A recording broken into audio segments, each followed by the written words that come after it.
Great, lots of friendly faces. Should we wait 1 second for Mary? Yeah. Oh, always an earshot away. All right. Well, it is 5:31, so we'll go ahead and get started. Before we kind of welcome and open up the event and record the event, we want to give you the opportunity to opt out if you're not interested in being recorded. There are two options for that. You can either unmute or mute your mic and put off your camera, or you can change your name, whatever feels most comfortable to you. But VCTV will be live streaming this, and Libby will be recording this first and hopefully only virtual Homelessness Awareness Day. And let's get started. Any questions around Zoom? I'm sure we're all pretty well versed at this point, but if you have any questions, private chat Libby. She'll solve all the problems. Alrighty, so Brian and Libby, I think we're good to hit record, and then we'll go from there. All right, time for some music, Carly. So my name is Andy Davis, and I live here in Brattleboro, and I've been a part of this event over the years. And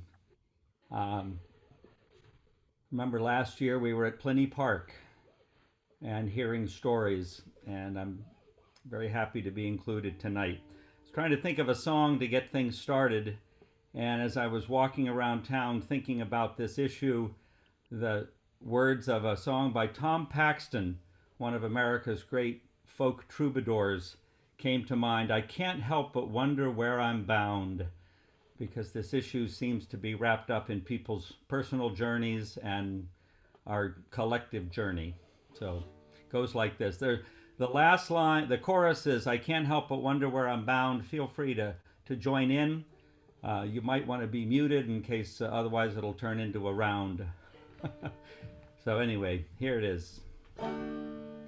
It's a long and dusty road, it's a hard and heavy load, and the folks that I meet ain't always kind. Some are bad and some are good, some have done the best they could, some have tried to ease my troubled mind. And I can't help but wonder where I'm bound, where I'm bound. I can't help but wonder where I'm bound. And I can't help but wonder where I'm bound, where I'm bound. Can't help but wonder where I'm bound. I have wandered through this land, just doing the best I can, trying to find what I was meant to do. And the people that I see look as worried as can be, and it looks like they are wandering too.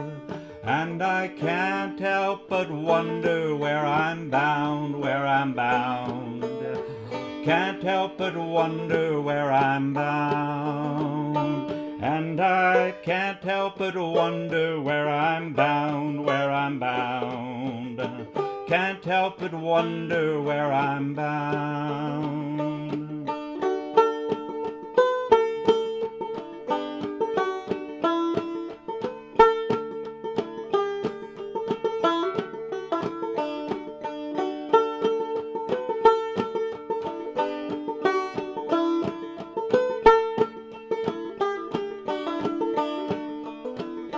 If you see me passing by and you sit and wonder why, and you that you were a rambler too, nail your shoes to the kitchen floor, lace them up and bar the door. Thank your stars for the roof that's over you. And I can't help but wonder where I'm bound, where I'm bound. Can't help but wonder where I'm bound. And I can't help but wonder where I'm bound, where I'm bound. can't help but wonder where I'm bound. It's a long and dusty road, it's a hard and heavy load, and the folks that I meet ain't always kind. Some are bad and some are good, some have done the best they could, some have tried to ease my troubled mind. And I can't help but wonder where I'm bound, where I'm bound. Can't help but wonder where I'm bound. And I can't help but wonder where I'm bound, where I'm bound. Can't help but wonder where I'm bound.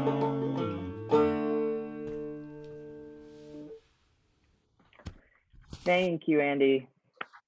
You're welcome.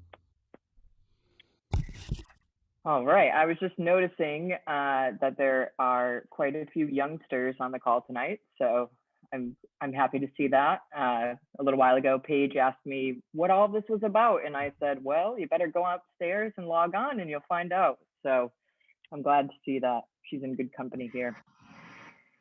All righty. We're going to move into the program for tonight. Welcome to the Brattleboro Community Homelessness Awareness Day Vigil. For those of you I have not met, I am Kschrade, a community member and the shelter program coordinator at Groundworks Collaborative. Groundworks is a part of the larger community system referred to as our local continuum of care.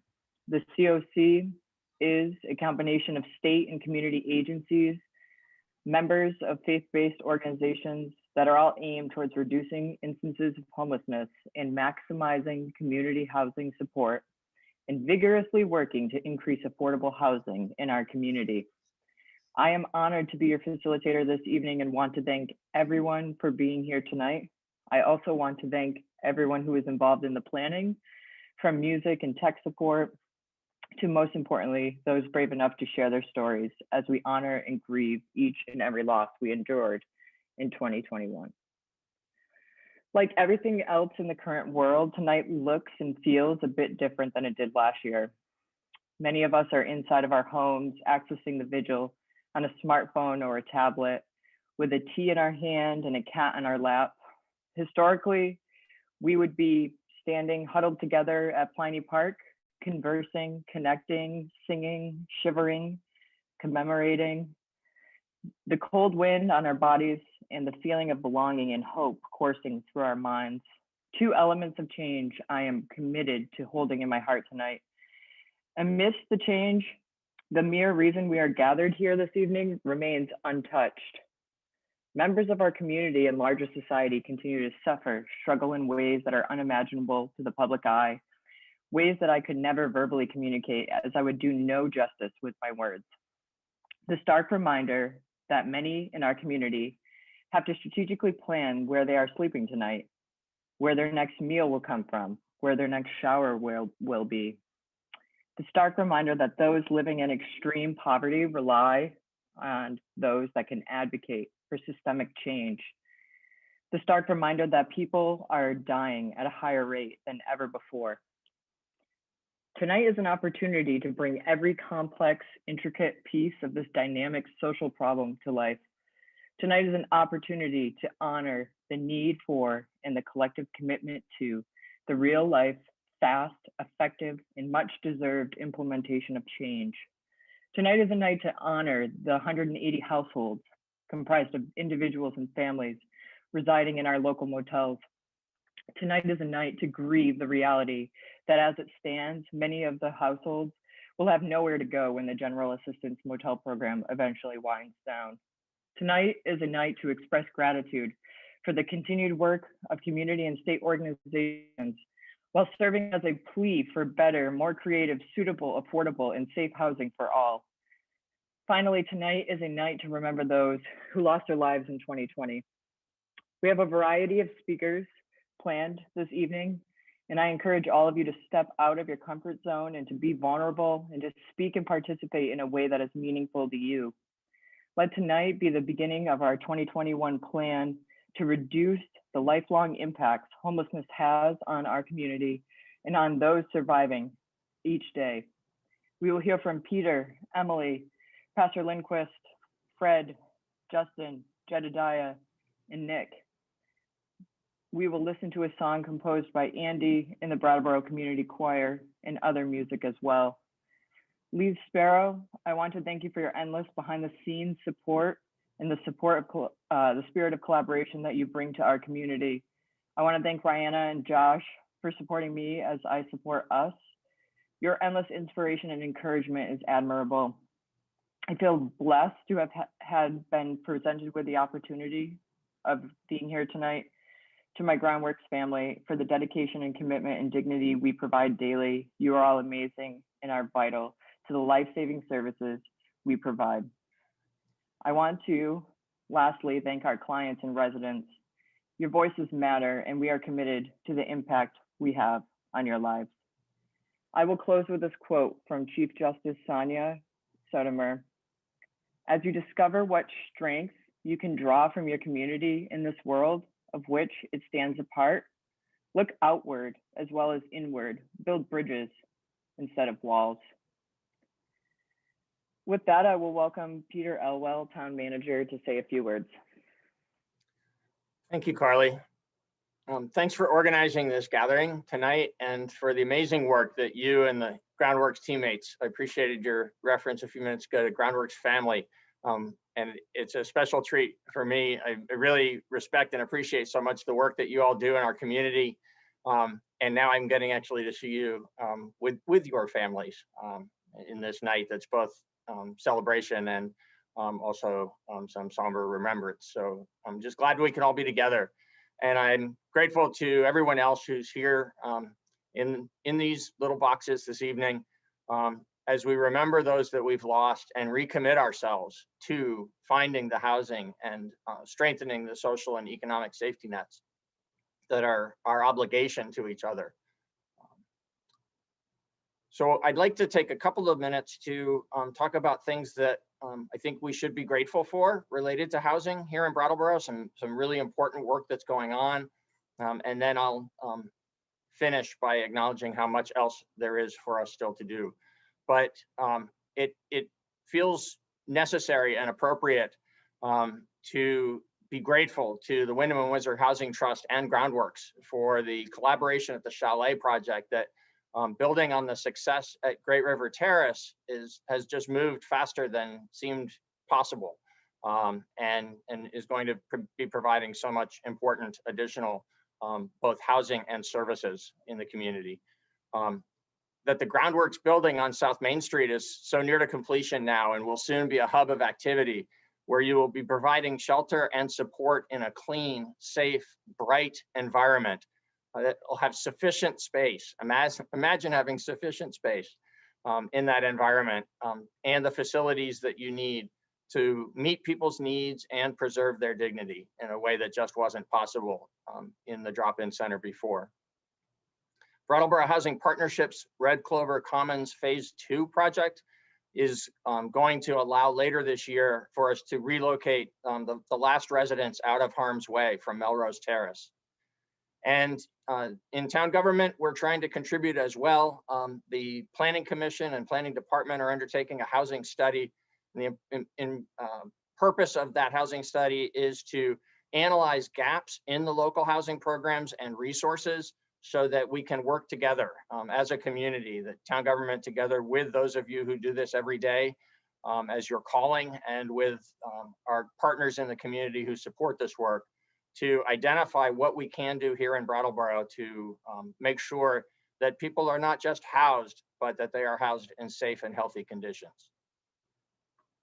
Fighting for us at the state level, we have an amazing legislative delegation. We'll be hearing in a few minutes from Emily Kornheiser, who is a part of that and doing really important work in Montpelier that supports the work that we're doing here locally. But no one should ever have to experience homelessness. Some of you know far better than I do what that experience is and what challenges in life you have to persevere through in order to find your way forward. It's incumbent upon the rest of us to make sure that we all work together to learned from the experience of this past year that we can provide shelter and support to everyone who needs it. We could do that during COVID when there was a broader public health interest involved. We have to be able to find a way to do that going forward after COVID as well. So I appreciate the opportunity to be part of the program tonight. Thank you for that, Carly. And I'm happy now to introduce our next speaker, State Representative Emily Kornheiser. Thank you, Peter. And thank you, Carly, for organizing this. And thank you for everyone for being here. It's really nice to see you all. So many of you are people that I see regularly, used to see regularly on the street back when I used to walk down the street. I'm really grateful to be here with all of you and to sort of talk about the role of government in this conversation. One of my goals as a legislator is to help us all think of government as something that's for us and by us.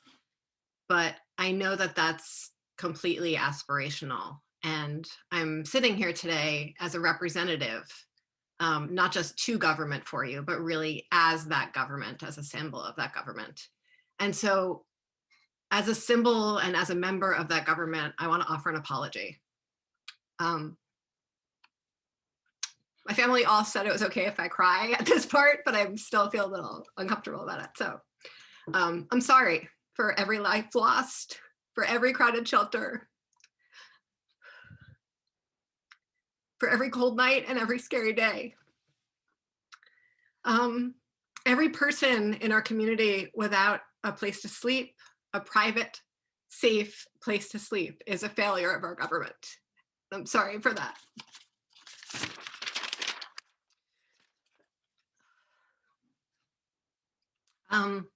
But as I started with, that government isn't just me. It really is all of us. And we all need to do better. And I know how much each of you that are here today have given towards that. Because of the pandemic, as Peter said, we really were able to do better as a community and as a state and as government. We were able to prioritize funding where it needed to be most, to just, as one of my colleagues said today we had a devotional in the State House today for Homelessness Awareness Day. And he said, at the beginning of the pandemic, we asked the question, what is the right thing to do? And then we just did it. And I invite all of you here today to just bring as many more people into that conversation as you can about that. Like tomorrow, we could ask the question, what is the right thing to do, and just do it. And next month and next year, and maybe if we continue to just start each decision with that conversation, instead of all the abstractions that we tend to get to, maybe we can continue to live in a community where everyone has a safe place to sleep every night. So thank you very much for coming here. Thank you for persevering through all the things that we each persevere through. I know that the days are really hard for many of us lately, and I'm really glad to be in those days with each of you. Thank you. Thank you so much, Emily.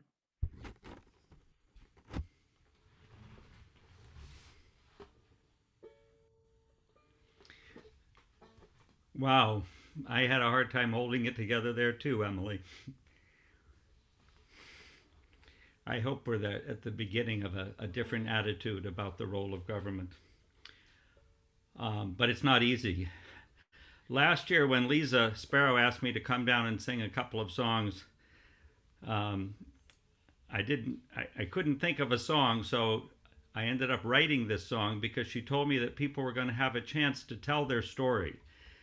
And that's something that is so important. And I wanted to honor that in a song, that idea that we need to listen to one another. And it's about empathy, and it's about really seeing into other people's lives and what they're going through. So I wrote this song called Gather Round People. So I'll just do this. The last line of each verse is, keep the kindness flowing until the coming day. And whenever I'm at this event, I always feel kindness. So that's the other theme here.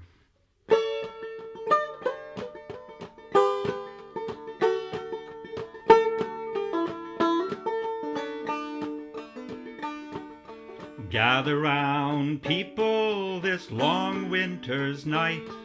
See among the faces hopes and dreams so bright. Reach across the darkness and find the words to say.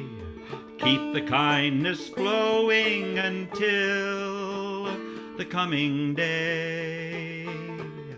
Keep the kindness flowing until the coming day. Gather round, people, in the wet and cold. Every single one of us has stories to be told. Listen to your neighbors and hear the words they say. Keep the kindness flowing until the coming day. Try that. Keep the kindness flowing until the coming day.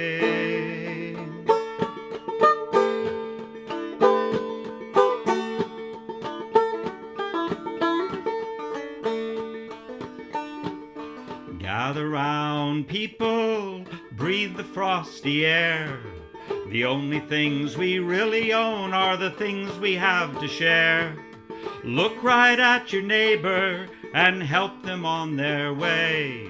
Keep the kindness flowing until the coming day.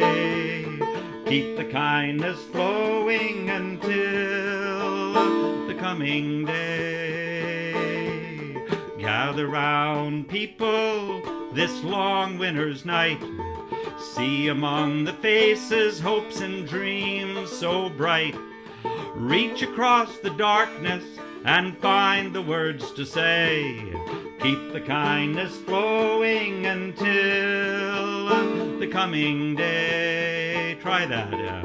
Keep the kindness flowing until the coming day.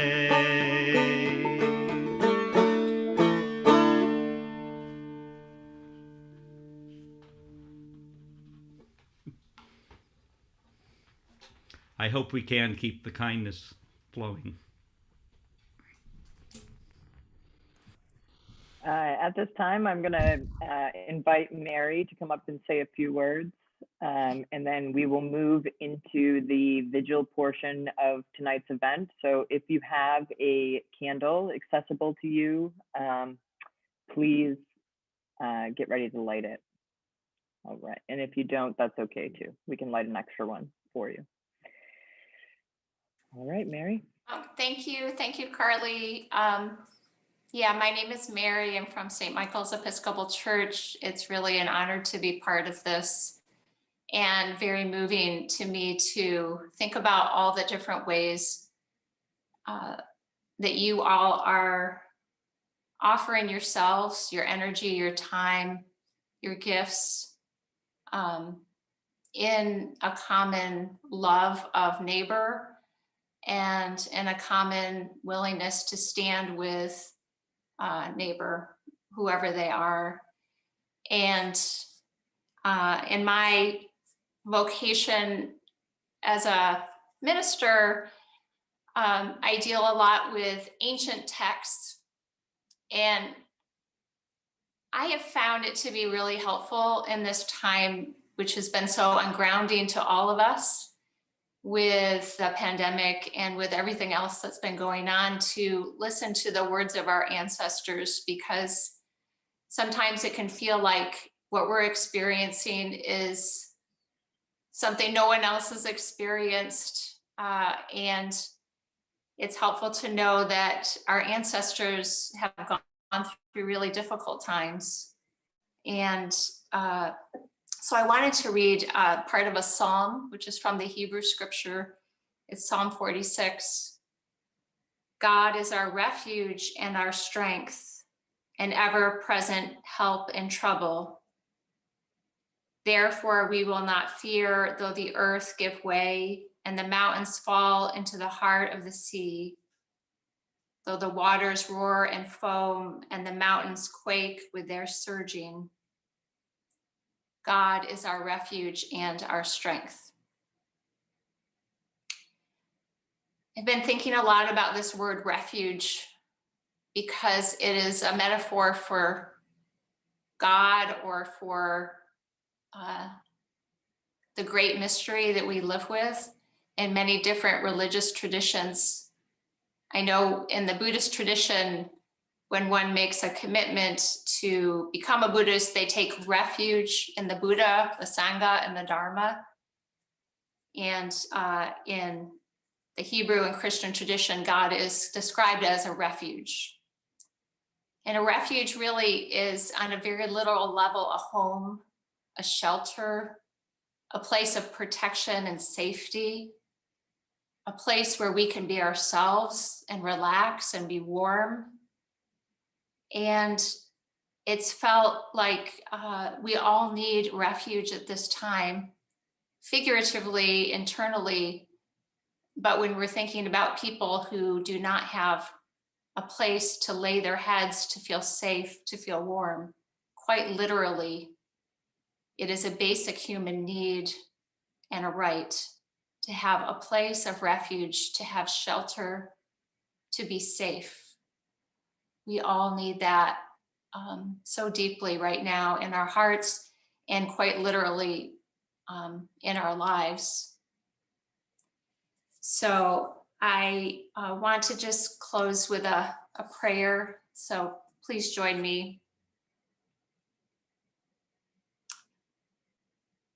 God of the present moment, God who stills the storm and soothes the frantic heart, we lift to you this day all who have no place of refuge, shelter, protection, or safety. For those sleeping under bridges, on park benches, in doorways or bus stations. For those who can only find shelter for the night but must wander in the daytime. For families broken because they cannot afford to pay the rent. For those who have no relatives or friends who can take them in. For those who struggle with addiction. For those who have no place to keep possessions that remind them who they are. For those who are afraid and hopeless. For those who have been betrayed by our social safety net. Bring hope and courage to us all as we wait in these uncertain times. Bring hope that you will make us equal to whatever lies ahead. Bring us courage to endure what cannot be avoided.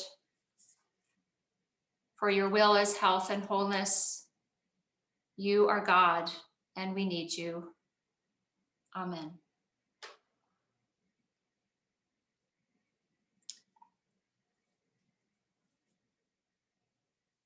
Another piece of what we're doing tonight is mourning those who have died. So many people have died throughout the world this year, but as Carly reminded us at the beginning, almost twice as many people died this year than last year in this community. And so we want to give a place for mourning and for remembering.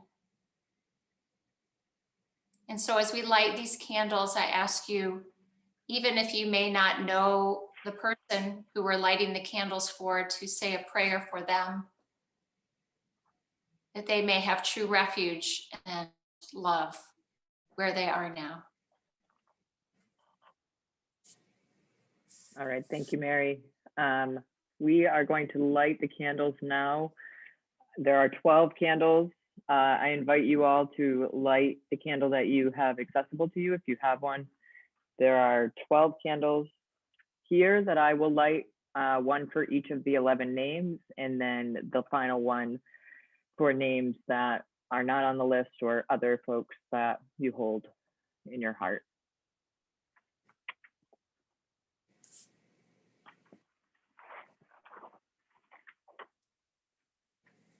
And hopefully I don't light my house on fire. Go ahead, Mary. Okay, I guess I don't have you on my screen. Hold on a second so I can see you. All right, well, I'm just gonna read them and hope I'm reading at a good pace. Okay. Michelle Bibbins.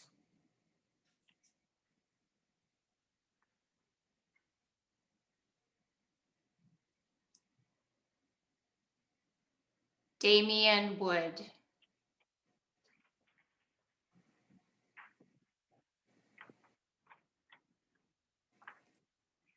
Emily Chapman.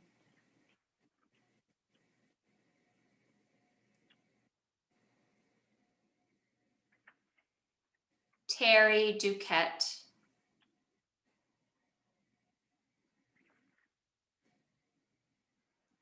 Sean Joel.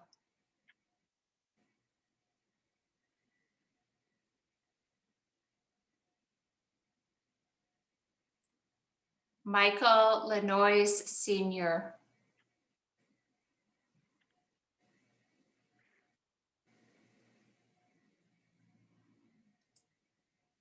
Scott Hazelton.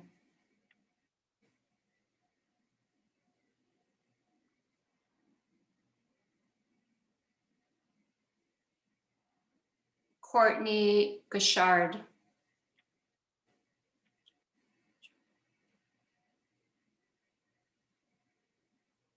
Sherry Harder.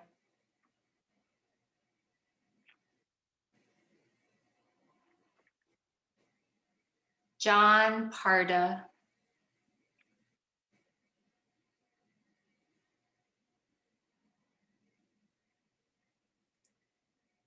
Amber DeBona.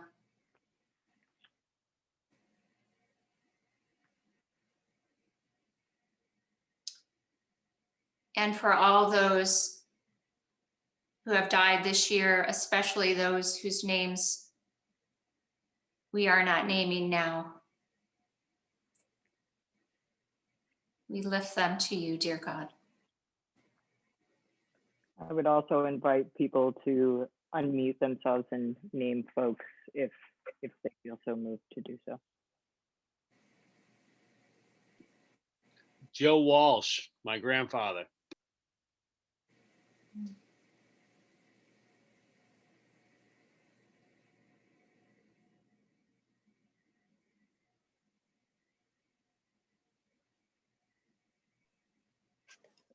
Hayden Faye, my best friend.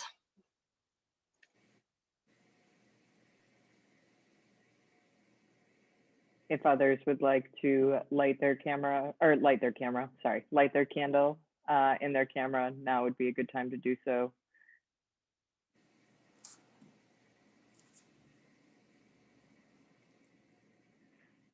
As Mary was reading off the names on the list, I was reminiscing on other years in my time at Groundworks, and I just wanted to share the progression that we've seen in terms of folks that we've lost. In 2016, we had one person that we named at the Vigil that year. In 2017, we had 6 people. In 2018, we had 6 people. In 2019, we had 4 people. And as you saw tonight, we lit candles for 11 folks. I feel also honored to say that, with the exception of one person on that list from this year, I've had the privilege of knowing each and every single one of them and hold memories in my heart as well.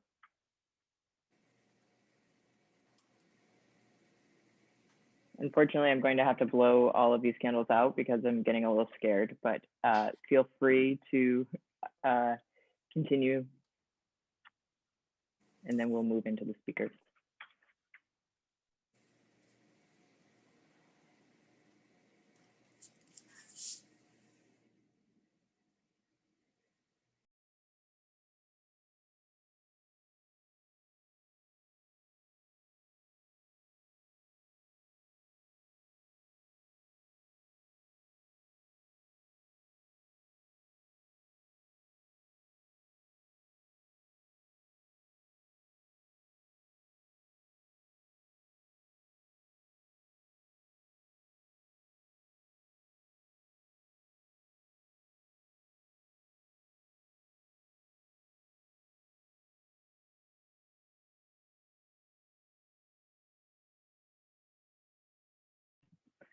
that was good timing as I just set off the smoke detectors in my entire building. So, alrighty. I would like to invite Jedediah to say a few words.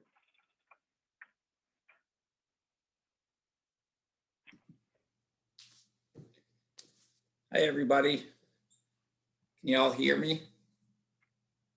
Cool. I have a fear that folks aren't going to be able to hear me for some reason on Zoom.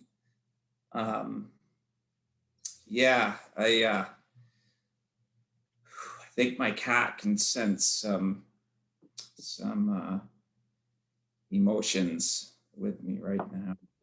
I think that out of all the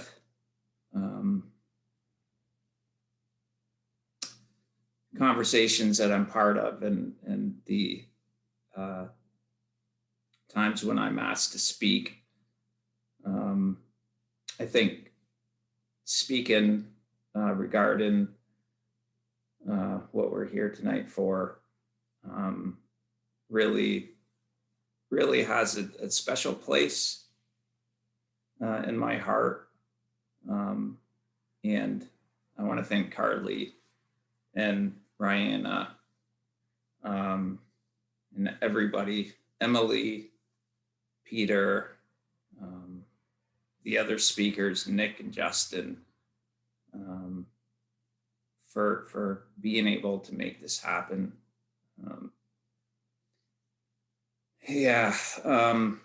I'm a person that lives with substance use. Also a person who's had a couple experiences with homelessness. And when I think about what to talk about regarding this topic and my experiences with it, what comes to mind is fear. Fear, vulnerability,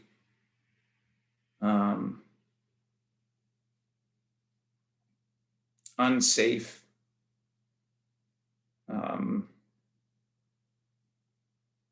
harm, and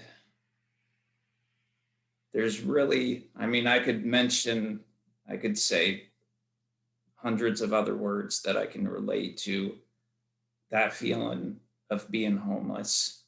And you know, I've had a roof over my head for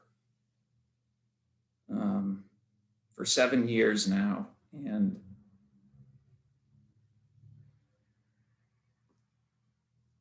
when I go back to that time, it really, it makes me like choke up inside. And I mention that because I'm sitting here on a couch and in my apartment with lights on. I have cable, I have the internet, I have a laptop, I have a phone, I have a job, I have a car. I have 3 cats. I can afford to feed my 3 cats. And going back to that place in my past it's really painful. And what sticks out even more is the people and the supports that were there for me during that time were life-saving. Going to the drop-in center and washing my clothes. Going to the drop-in center to take a shower. It's an incredible amount of support that is so important it was so important to me. And over these past 5-6 years, I just see how important it is to provide these services to people who are experiencing these experiences.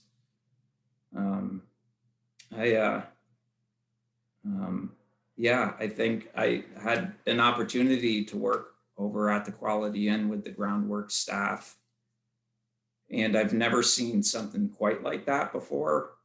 I've never seen services that are so focused on keeping people alive. I've never seen so much heart go into people's work, from the advocates to the staff. And that was really special and unique for me to see. And it just made me appreciate Groundworks so much more, and the community, and to see the community supporting Groundworks. Because these are voices that usually don't get heard, the people that they're serving, the people that don't have a home, the people that don't have significant others to help them feel better at the end of the day, the people that don't have a stove to cook on their food. And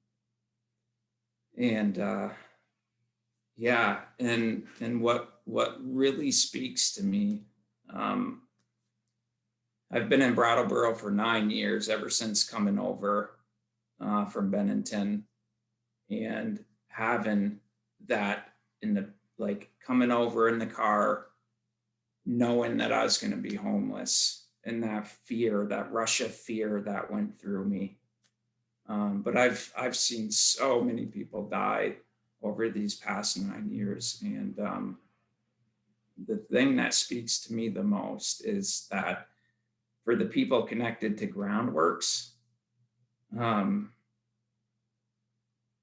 that passed away, at least they received dignity, at least they received respect, and at least they had people around them that really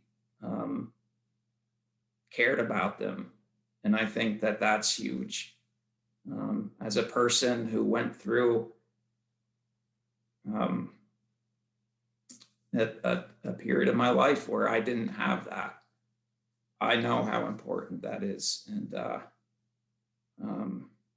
so I just, I can't thank Groundworks enough for what they do, and the heart that they put into it, and the advocacy that they have,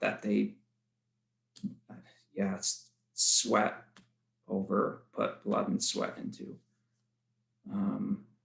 I don't think I need to really share more than that. Just besides, I'm very grateful to have a community. It's because of all those supports that I received why I'm sitting here on the couch in a home with heat, with lights, with all of these amenities of our lives that we can often sometimes take for granted. And how important it is to support people who are living through those experiences, and to provide them a space where they can speak up and be heard. And that's it. Thank you, Carly, so much for asking me to speak. And thank you, everybody, for the time you put into this. Thank you so much, Jedediah. I will invite Nick to join us. Excuse me. Hi. My name is Nick.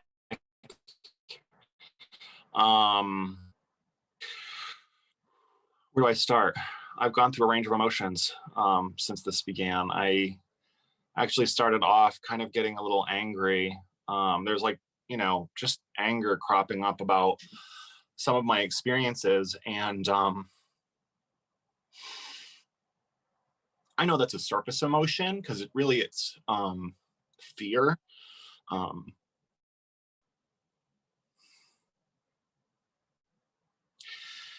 a lot more emotional than I thought I would be about a lot of them. When you were reading some of those names, I miss some of those people so much. I didn't get to know everybody, but I just wish I could see some of them right now and tell them how important they are to me, even though I didn't get the chance. How important they really are to the community too. I mean, when I think about some of the folks I don't see anymore, I really miss that.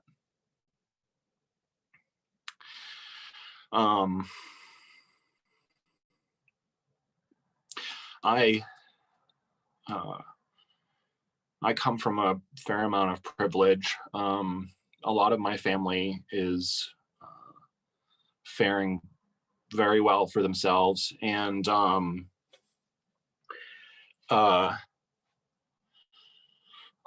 that's, you know, good for them. And you know, something I really want to say is I really appreciate what Emily had to say, especially in the beginning there.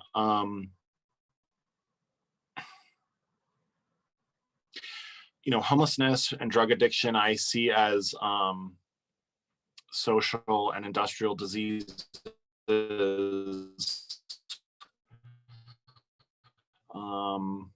Role in that we all, it's not, but it is a broader problem. When I was younger, I had periods of homelessness that were not like what I'm experiencing now, because I had resources, I had family supports, and over time that has dwindled significantly for a variety of reasons, some of which is my own making.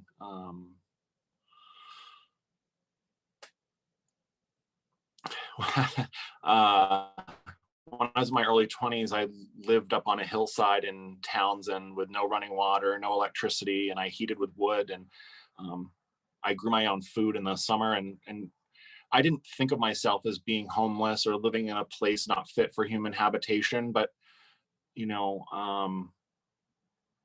that's what was going on. You know, the first time I used the drop-in center was then, and I showered, washed my clothes. What I found at that time was I was working and I had a life that was supporting me despite some of the things I didn't have. I was able to still access some of the supports I had and make use of them. And I didn't need to rely on those resources as much then.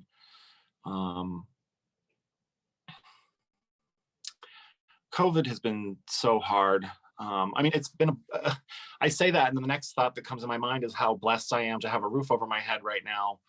And,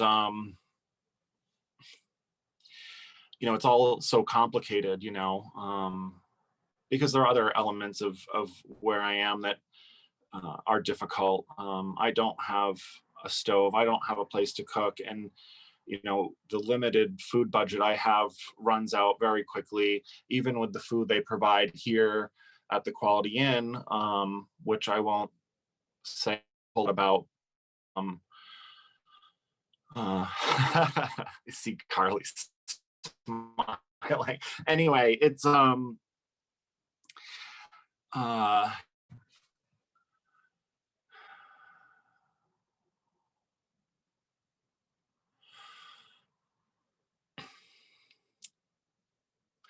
there are injustices, though. I mean, that anger I was talking about before is not entirely unreal either. There are injustices that so many folks face.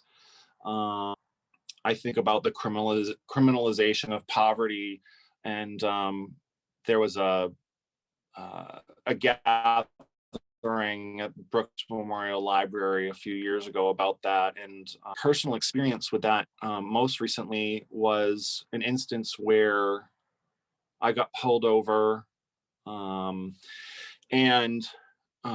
despite the ticket the cop decided to give me, out of the few tickets he could have given me, was the one that was about not having proof of insurance, despite the vehicle having insurance. And because of my homelessness and inability to put it together, and my substance use disorder as well, I was unable to get it together to even remember to pay the ticket or fight the ticket. And now I don't have a license.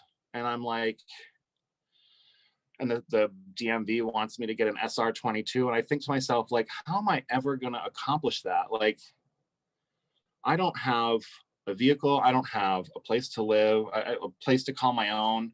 And I'm barely working. And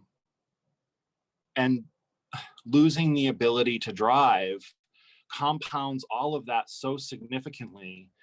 And, you know, these things are, I heard a great quote the other day that rules are like donuts and they have holes in them, and holes are where the discretion lives. And I just sometimes think there can be more discretion in some elements. I'm getting off track. I really am very emotional tonight. I didn't expect that. I want to say Groundworks has been an incredible resource. And I'm incredibly grateful for everybody who does the work they're doing. There was a period of time I worked for Groundworks myself, and it was a great working environment too. I remember the first day I went to work, Rihanna and Josh Davis were there. I was going in for an overnight shift at midnight, and you know, there's the executive director and the director of operations there at midnight to greet me and get me settled into my job. And it just really speaks to the level of professionalism, the level of commitment to the work they're doing. And I can't say enough about it, really. I certainly look forward to changes, and I intend to try to use my voice as much as possible to facilitate that. I found ways within the community now to start to become productive again, and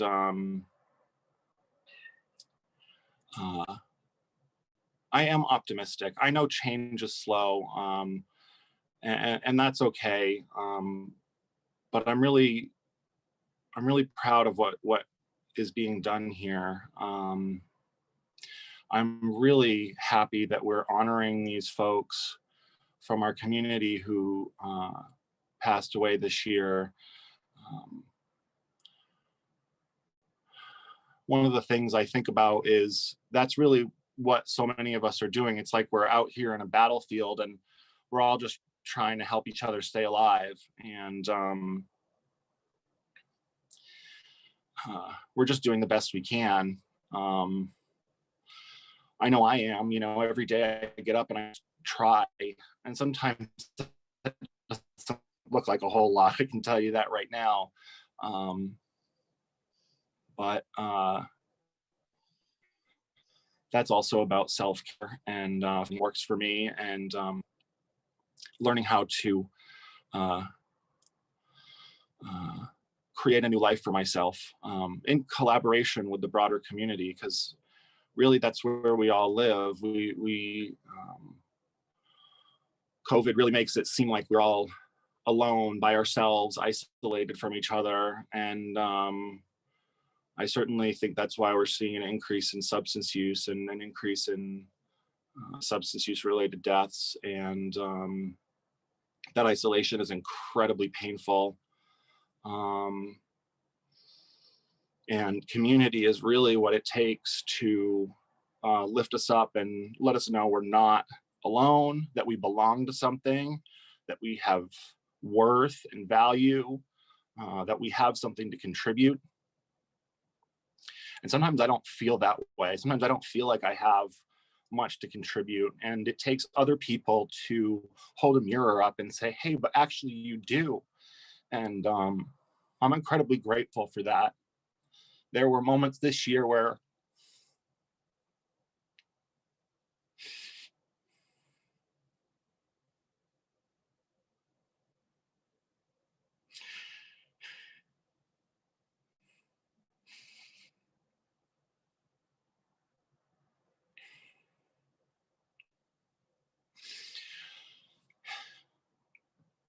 I was unsure if I would make it myself. And the supports that I've been given here have made all the difference. There was a photography class that took place in the fall. And I love photography. I've been doing it for a long time. And I've lacked confidence in pursuing that for myself, but I've always thought I was reasonably good, but it was just a hobby. And through Turning Point and Vermont Center for Photography, I was able to find something to do with myself and find something that I could be proud of and begin to really, I've begun to turn my life around. I'm not all the way there, but that's okay. Everything, we're all growing. I don't think that changes just because we get older.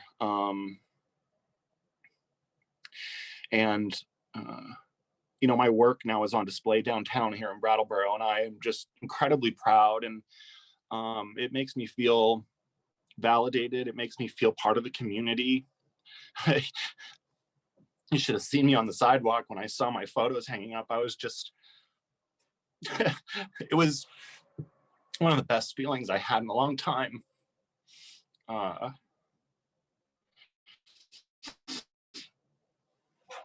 Anyway, thank you for letting me share.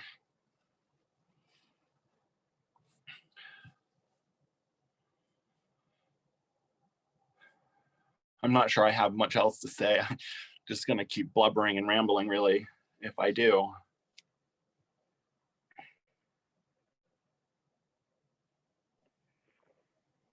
Thank you so much, Nick, for sharing. And we enjoy your rambling, so keep it coming. Justin, I'd like to invite you to say a few words. Good evening, everyone. Thank you so much for giving me the honor of being able to speak with you all tonight. Thank you so much, Carly, Rihanna, for everything you all do in our community, and thank you, Nick, for sharing. There's something that you really just mentioned that helped me get back to what's helped me become the person I'm proud of today, and that was, finding a purpose for myself and something that I was proud of myself for. So thank you so much for sharing with me, and Jedediah for sharing and helping me, helping remind me of that. For a few that I do not know and have not met yet, my name is Justin Johnston, and I'm a person in long-term recovery from opiates. My journey with substance use and homelessness started with my mother when I was very young. We bounced around often, just trying to find stability. There was a few different times when I was a child. My mom, she went to jail for stealing, and driving without a license. And I remember a lot of these incidents being really minor things. One time specifically, her stealing Brussels sprouts, and us my sister and I having to go with a family and just continuing that cycle, that generational trauma of, feeling alone and having no one to turn to and being homeless. That was in Ohio. I grew up out there. We eventually moved to Vermont to be a part of a program called Families in Recovery, which was a program to help my mother stop drinking and really provide our family with stable housing. You know, if there's something that this event has reminded me of tonight, you know, I'm never the emotional type. I'm usually the strong type that could come in and repeat my story in 10 minutes and not stutter and, you know, put on a great show like I feel like I'm trained and I'm supposed to do. But, you know, at the end of the day, I'm vulnerable. And, you know, this event, you folks speaking, has reminded me that the two things my mother was seeking and our family was seeking, and that has really provided me with the most, you know, was what I needed to be who I am today, was a strong support network and stable housing. In 2014, I went to federal prison, and, you know, prior to that, I was living at actually Black Mountain Inn, living off of, you know, through what is it?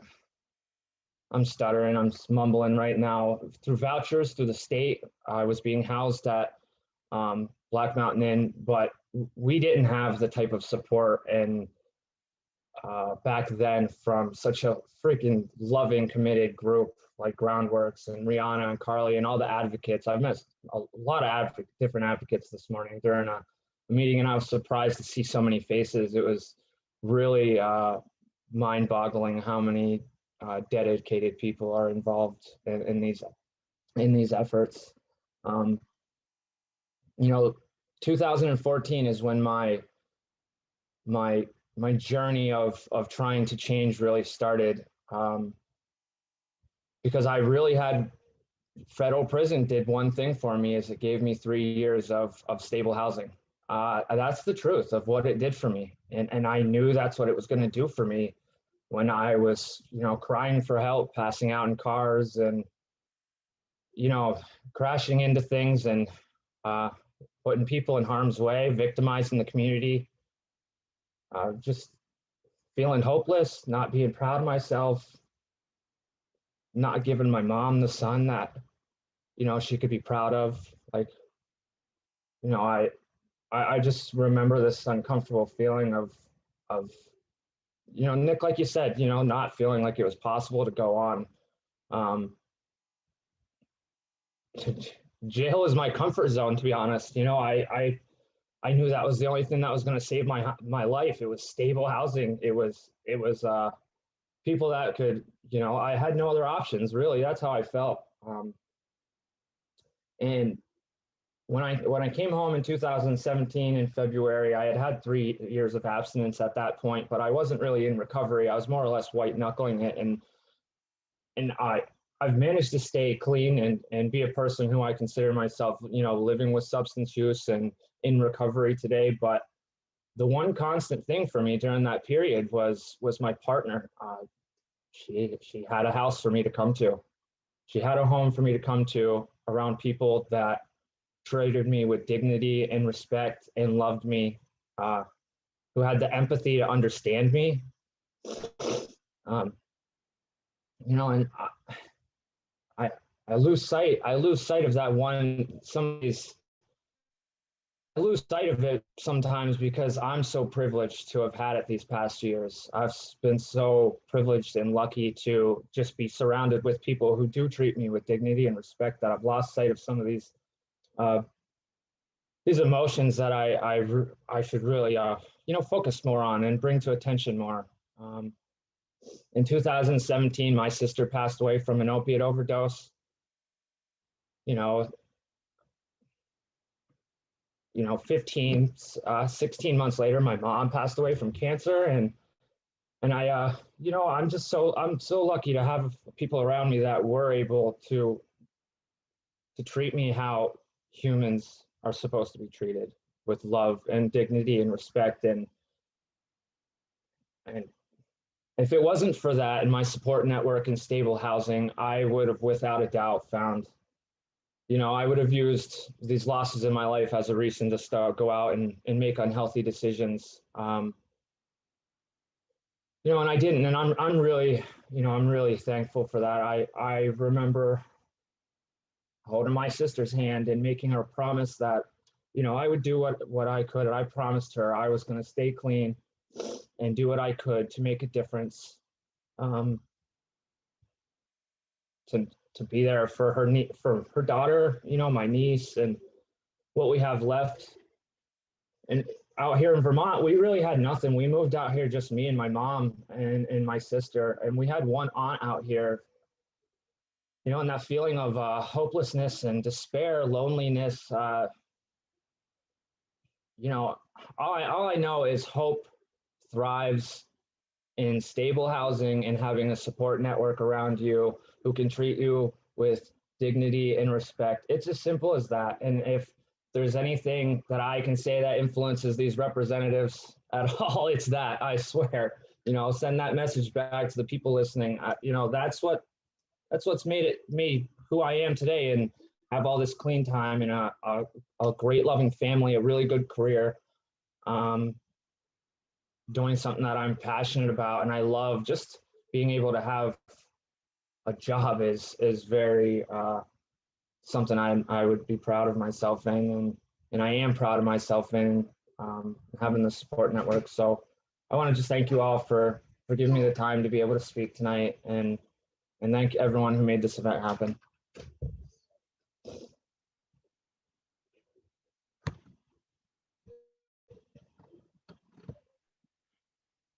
Thank you so much. As promised, I do want to hold space for others to speak, and I'm hopeful that a couple of folks will take advantage of the opportunity to do so.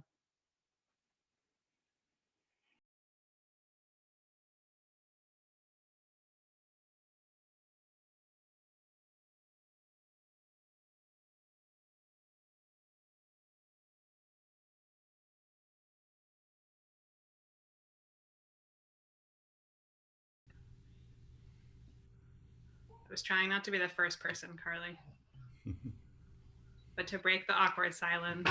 I just wanted to echo a thank you for everyone in being here, and certainly to those of you who spoke, especially those of you with lived experiences that, really are the reason that that all of us who work at Groundworks and all of the other folks on this call who work in community organizations come to do this work.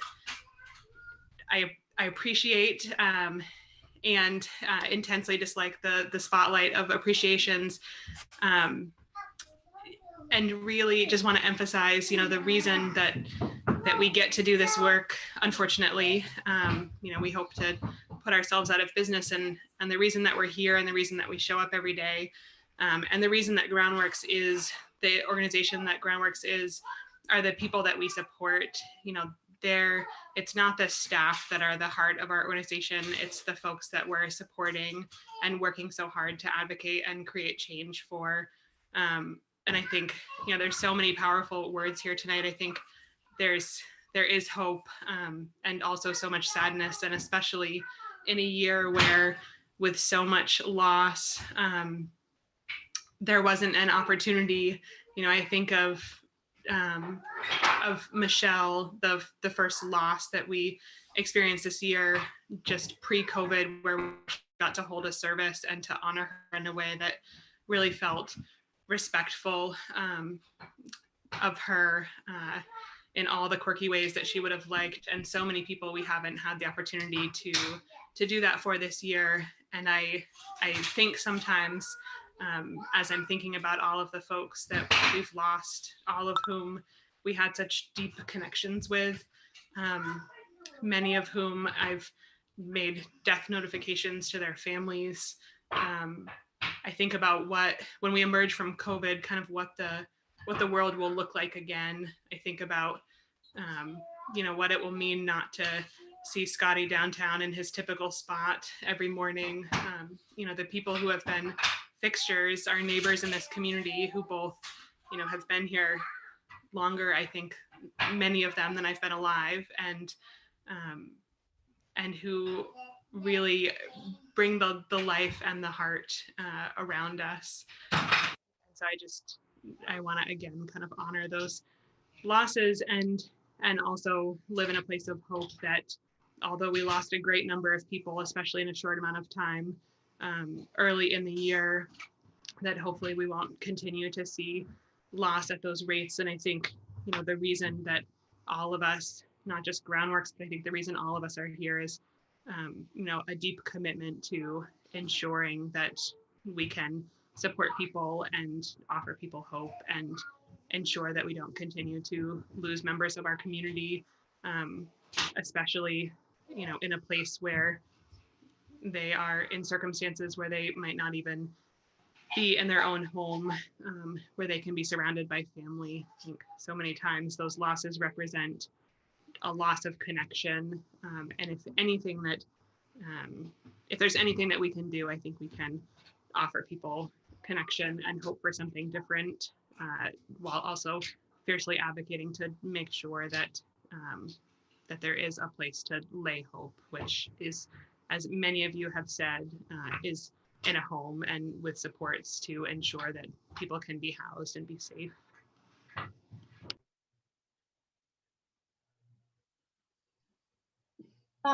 If I could say something, that would be great. So I'm Corinne, for all of you that I don't know. Really sitting here and listening to this story is just really brings me to my own journey and the journey that I grew up and the life that I grew up in. And my mom also struggled with addiction and recently passed away ultimately from her addiction. And during kind of that process, I've been able to put pieces together and have realized that there were so many times that we would have been homeless because of her addiction and because the money basically went towards that need. And if it wasn't for family, going through all her paperwork now and just seeing all the letters written to family members to support in paying the rent so she wouldn't be homeless with her 3 children. If it really wasn't for family, I would have been on the streets and my life would have been completely different. And I think it's just really important because, I also work in a community organization in Brattleboro. And, unfortunately, I get to see and hear about how many families just give up on their children because of addiction and because the poor choices that they make. And I just want to really, reiterate, that it's just super important, for families, as hard as it is, but to continue to support their child, their daughter, their son, their sister, their brother, because without my mother's family, we would have been living on the streets and I wouldn't be here as successful as I am.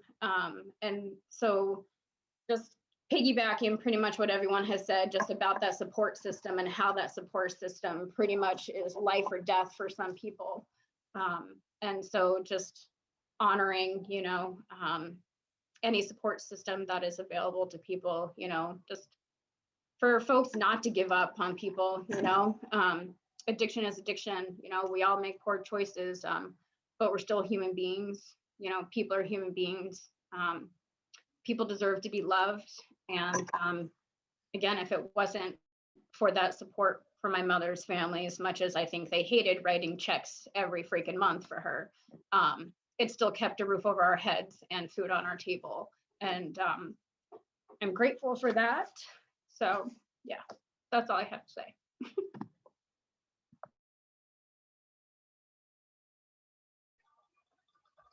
Hi, my name is Lacey. I was actually invited earlier today to be here and I didn't know that this was happening.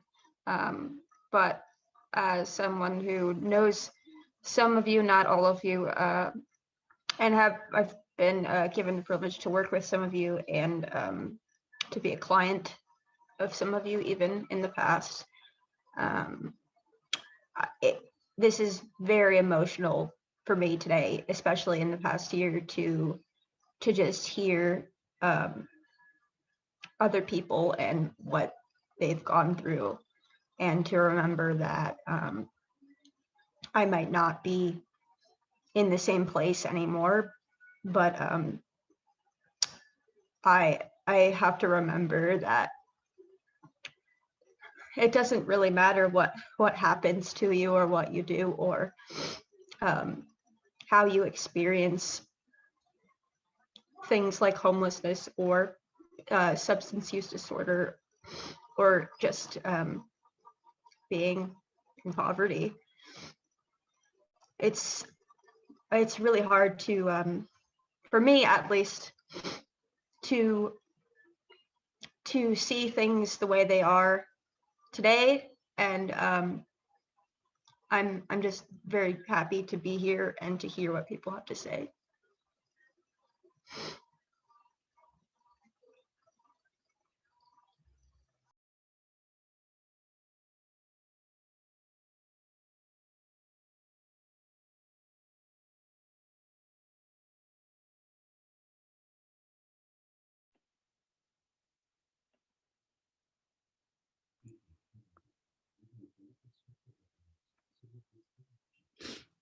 I think something that I've thought about so much this year,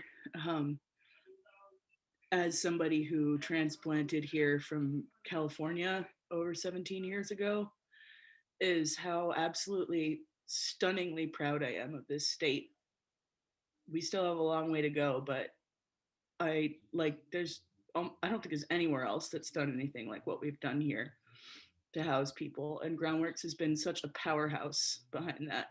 And it's been an absolute privilege to work with all of you that I have worked with, and both like people I've worked with as colleagues, as well as the people that I work with on a daily basis. And it's, I have a lot of friends from other states, and it's, that I see on Facebook and whatever. And it's just, there's nowhere that's doing what we're trying to do here. And we have a lot of work ahead of us, but we've done a lot of really amazing work. And I feel, I hate winter, I won't lie, but I feel absolutely privileged to live in this state at this. I got stuck here kind of, but I'm glad I got stuck here. So glad that I got stuck here.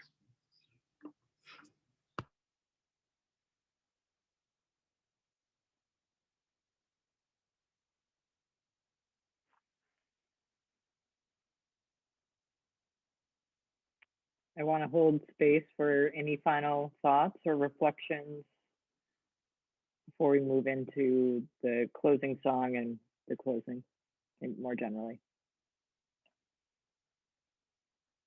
Thank you, Emily.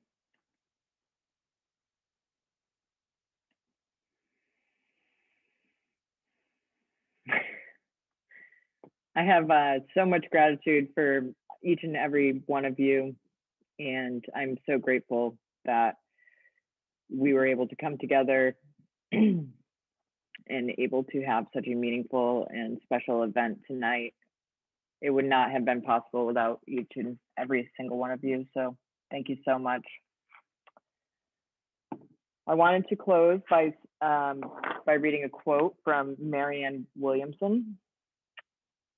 In every community, there is work to be done. In every nation, there are wounds to heal. And in every heart, there is the power to do it. And with that, I'll offer Andy and Fred, or actually, I messed that up, just Fred, to come on and lead our closing song. Thanks, Carly. I just want to say, wow, what incredible stories, and thank you for the courage of all of you to speak up. For those of us working on this systemic change, it's just so important to hear stories like yours, so thank you very much. I thought I'd offer a Gaelic blessing. It's a traditional Irish blessing, and to a tune that was written by Deborah Anderson about 30 years ago almost. you'll probably recognize the lyrics. May the road rise to meet you. May the wind be always at your back. May the sun shine warm upon your face.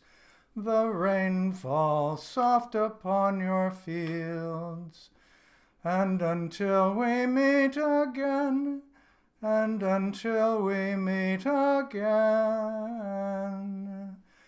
God hold you in the palm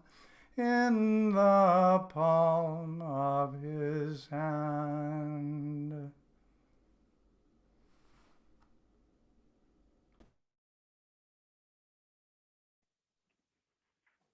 Thank you so much, Fred. Thank you so much, everyone, for joining us tonight. I hope you enjoy the rest of your evening. Thank you. Thank you. Thanks, Carly. Thank you. Thanks, Carly. Thanks so much, everyone. It was Yo, thank you, Nick, for sharing everything. And thank you, everyone who shared. We appreciate you. Let's continue to be great for our community.